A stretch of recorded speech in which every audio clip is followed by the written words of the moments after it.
In this video we're going to look at how to sharpen gardening shears. I have a little tool here that works like magic, especially on a curved blade. It will take your sharpening chore from grudgingly to okay, that won't take long. Hi, I'm Rob from Sustainable Journey. There is nothing more frustrating than going to cut something and it gets mangled by the shears. It's a real pain and you feel like throwing them away, but new ones aren't cheap. Like mine, they are probably blunt, and I used to hate sharpening them on a sharpening stone until I found this top little device. It saves a ton of time and it's pretty easy to use once you get the technique and angles down. It has a tungsten carbide blade and is called a Multisharpener. There are several brands on the market. I assume they all pretty much do the same thing. The ones like this one all look pretty similar. The main feature is a tungsten carbide sharpener. Apparently it's twice as hard as steel and can even cut titanium. It makes for a really good resilient sharpener that I've had for many years. Even though it's a bit manky now with a lot of use, I can't see any damage to the blade.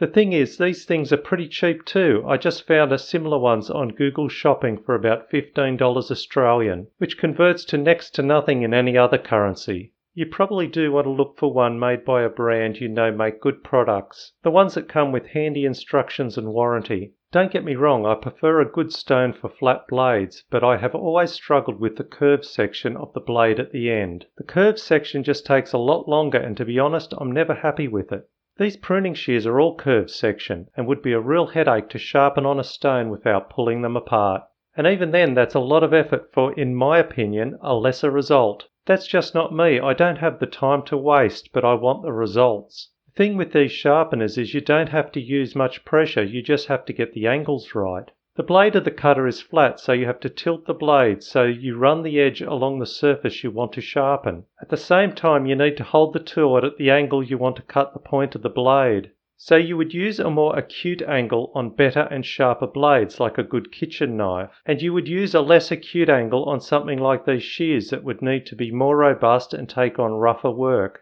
So I'm guessing a 25-degree angle, possibly more depending on how robust your shears are. It's probably best to keep the same angle as what the manufacturer originally designed, assuming that's working well. The way to do that is when you slide the tungsten cutter over the shear blade, you will see a clean sharpened surface. If the clean section is just on the very tip, you need to reduce the degree of angle down a bit till you see about a 4mm or 1/6 of an inch cleaned sharpened section of the blade. Do this a few times at medium pressure, about the same amount as you would holding your knife at dinner. I leave my hand in one place and pivot from there, sweeping around the blade. That way I get the curved sharpened cut in one motion. I would normally do it holding the shears on the bench. It's easier to get some downward force that way, but you wouldn't see much if I did that. The amount you have to sharpen will depend on how blunt your shears are. The worse they are, the more you'll have to do. Mine aren't too bad and only need about a dozen light passes with the sharpener. Bypass pruners will only have one flat side and one angled cutting side. You will only need to sharpen the angled side. The bypass pruners are similar to scissors with one blade cutting past the other, or in the examples I have, the blade passes the hooked metal. Anvil pruners can have either one cutting side or two depending on the manufacturer. If there are two sides, then you have two surfaces to sharpen. This type cuts down into a groove section on the hook. Make sure you give the groove section a clean out with a nail or a scriber.